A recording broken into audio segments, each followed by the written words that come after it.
Asante Mama is the brand of Sunshine Agro Products. I created Sunshine in 2007 as a result that we wanted to help the people of northeast Uganda to resettle in their in their villages following the cessation of hostilities of Konyi's rebel movement.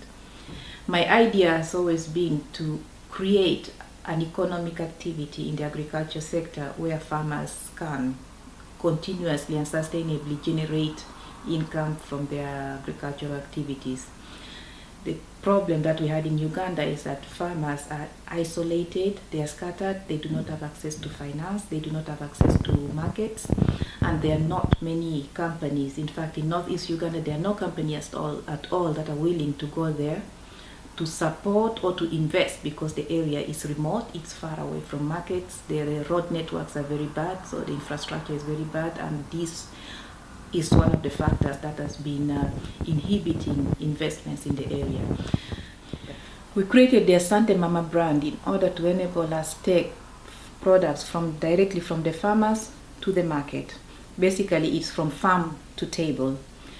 The reason behind this was to enable farmers generate higher incomes for their crops, because in agriculture mainly farmers earn very little, very little for their produce, because the chain of handling the produce is usually very long, especially when we are dealing with export crops.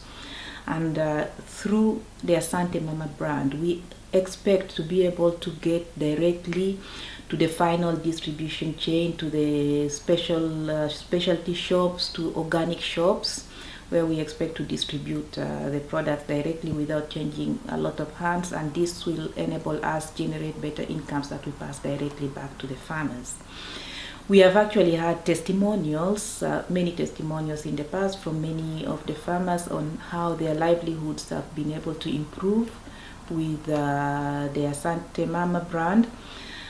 And we've seen many people saying that they can send their children to school, because for many people in Uganda, it's the most important thing to be able to send their children to school with the income that they generate.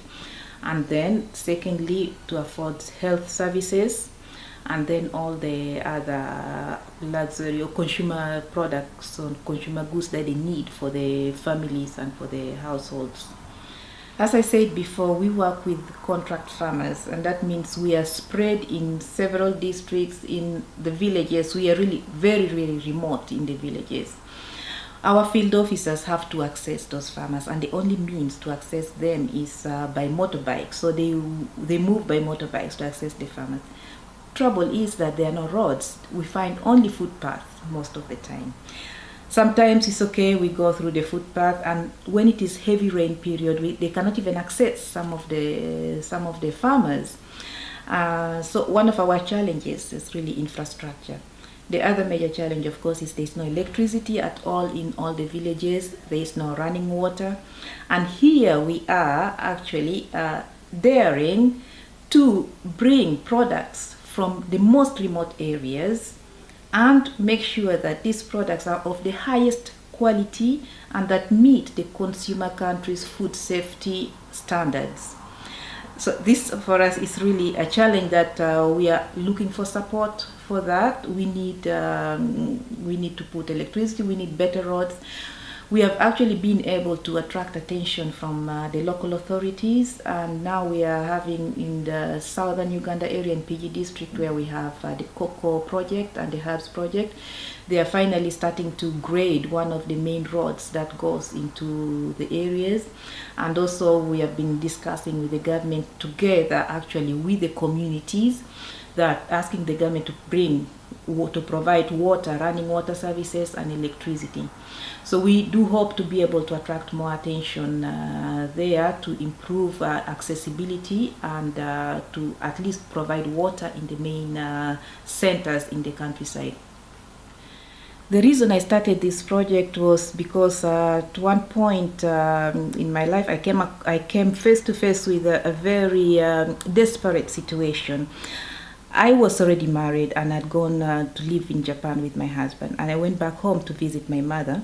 On that day, I found a lady sitting with her daughter and granddaughter. This old woman was carrying the granddaughter on her arms. my mother had offered them tea, and they were not drinking. They were really sitting out under the tree and looking very, very miserable. So I reached out to them to ask them what was the problem. The mother of this child couldn't talk, and the grandmother told me that they were only waiting for the moment. And for me, this was really, really shocking, because I just had my first child, and I thought, well, a mother should never, it's really absurd that anybody should be waiting for the moment when their child will be dying. And the simple reason was that they just had no money. They had not the $5 to go to a private clinic to get treatment for their child. And they had been walking to the hospital from the village 12 kilometers every day for 3 days. They never saw a doctor, they never saw a nurse or anything. And I called my husband. I said, look, this is really a desperate situation. We gave them $10. They went to the clinic, and 3 days later, this child was walking.